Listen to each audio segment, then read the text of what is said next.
Dans cette vidéo, je vais te donner 3 habitudes à mettre en place si tu souhaites améliorer ta santé mentale.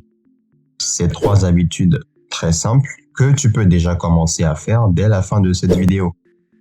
Mais avant de t'en dire plus, bienvenue à toi si tu me découvres avec cette vidéo. Ici, je partage avec toi ce que j'ai appris dans ma vie et qui m'ont permis de développer mon mindset et améliorer ma vie en général. Si c'est quelque chose qui t'intéresse, veille bien à laisser un like sous cette vidéo, à t'abonner et à activer la cloche pour être informé de mes prochaines publications. Tu commences à me connaître, j'aime bien commencer en définissant les concepts que j'aborde dans mes vidéos. Mais je tiens d'abord, avant tout, à préciser que je ne parle pas ici de santé mentale dans le sens médical. C'est-à-dire que si tu as des troubles et des problèmes de dépression ou que sais-je, c'est un spécialiste qu'il faut aller consulter. Dans notre contexte, une bonne santé mentale, ça renvoie à un bien-être psychique et émotionnel. C'est bien se sentir dans sa tête, dans son intérieur profond et être en phase avec soi-même. Par exemple, quelqu'un qui a une addiction, que ce soit l'alcool, les films de boules, les jeux d'argent, eh bien, c'est quelqu'un qui n'a pas une bonne santé mentale. Il cherche un bien-être qu'il n'a pas et qu'il ne trouve pas dans sa vie. Du coup, il fuit ses souffrances réelles pour rechercher un bien-être qui, lui, est virtuel. Et après, ça résulte sur des troubles de l'humeur, des journées moroses et j'en passe. Pour améliorer ta santé mentale, la première habitude que tu dois prendre, c'est la lecture. Je ne parle pas de lire des magazines ou des journaux, mais des bouquins instructifs ou des romans que tu trouves intéressants. De 1, ça va grandement améliorer ta qualité de vie. Il y a énormément de choses que moi j'ai appris dans les livres que je n'ai jamais appris à l'école ou sur Internet. La plus grosse partie de mon développement intellectuel s'est fait grâce aux livres. De 2, lire, ça préserve tes capacités mentales et tes facultés de raisonnement. Donc, moins de chances de finir comme les gens de Twitter.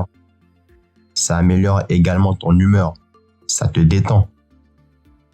Si je veux parler de tous les bienfaits de la lecture, cette vidéo risque de durer 2 heures. Du coup, je vais m'arrêter là. La deuxième chose, c'est d'arrêter de chercher toujours la gratification immédiate.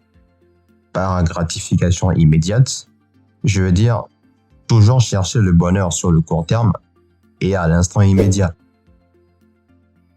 Si tu observes bien notre société, tout est fait de sorte à ce que tu sois tout le temps dans la gratification immédiate.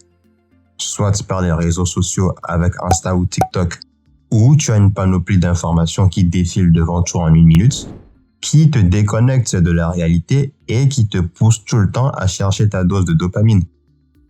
Ou encore par les fast-foods qui sont ultra rapides, sans prise de tête et qui te permettent de bouffer souvent pour pas cher, avec plein de réductions et des points de fidélité. Attention quand même, je ne suis pas un extrémiste qui va te dire de tout couper et bouffer des feuilles toute l'année. Heureusement, dans ce monde, il y a ce qu'on appelle la modération. Selon ma façon de penser et de voir les choses, il n'y a rien qui soit complètement dangereux ou bénéfique. Tout objet ou toute entité est neutre. Ce qui rend cette chose dangereuse, c'est notre comportement à son égard ou l'utilisation qu'on en fait. Une arme en soi, c'est complètement inoffensif si tu la vois sur une table et que tu ne fais rien avec. Par contre, mets-la devant le plus dangereux des types sur Terre et tu verras la différence. Donc, pour revenir à nos réseaux sociaux, modère ta consommation. Ne prends pas le risque de devenir un zombie qui scrolle toute la journée et qui est complètement déconnecté de la réalité. Pareil pour les fast-foods. Même moi, j'en consomme, mais 1 fois par semaine grand max. Le risque avec une surconsommation de bouffe malsaine, c'est que tu vas t'y habituer et après tu vas trouver la bouffe classique dégueulasse, en plus de choper des maladies bizarres. En dernier point, pratique la méditation. La méditation, c'est entraîner son esprit à se libérer de ses pensées. un peu comme une pause dans ta journée. On est tout le temps en train de réfléchir, de stresser et de penser à tout et à n'importe quoi.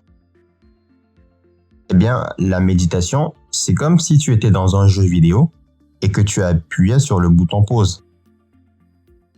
Je t'avais brièvement parlé de la méditation dans une vidéo, comme quoi ça te permettait de rester focus sur le moment présent. Mais mis à part ça, la méditation te permet aussi de réduire ton stress et ton anxiété. Et d'après même une étude, la méditation permettrait de limiter les effets de l'âge sur le cerveau. La méditation améliore aussi ton attention, te permet de mieux gérer tes émotions et de développer ta créativité. Si tu n'as jamais médité, il y a plein d'applications ou de vidéos sur YouTube pour te guider. Commence par des méditations courtes de 5 minutes et une fois que tu t'y habitues, augmente progressivement ton temps jusqu'à 10, 15 ou 20 minutes. En résumé, mets-toi à la lecture de manière régulière, fuis la gratification immédiate et, en dernier point, pratique la méditation.